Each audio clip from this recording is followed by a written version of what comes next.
ગાંધી મેદાન વાંસદા ખાતે દિવ્યાંગ વિદ્યાર્થીઓનો પતંગ ઉત્સવ ઉજવાયો।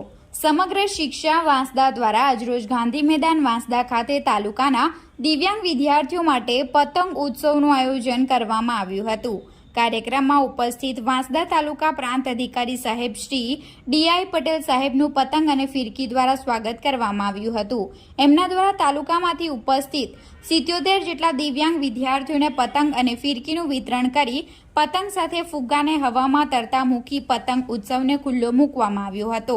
તલના લાડુ અને ચીક્કી દ્વારા દિવ્યાંગ વિદ્યાર્થીઓને મોં મીઠું કરાવી જીવનમાં પ્રગતિના ઉચ્ચ સોપાનો પ્રાપ્ત કરવા માટે શુભેચ્છા પાઠવી હતી। ઉપસ્થિત તમામ દિવ્યાંગ વિદ્યાર્થીઓ સાથે વાલીઓ તેમજ બીઆરસી કોઓર્ડિનેટર, સીઆરસી કોઓર્ડિનેટર અને સ્પેશિયલ એજ્યુકેટર ઉપસ્થિત રહી કાર્યક્રમનું સુંદર આયોજન કરી દિવ્યાંગ વિદ્યાર્થીઓના ઉત્સાહને વધાર્યો હતો।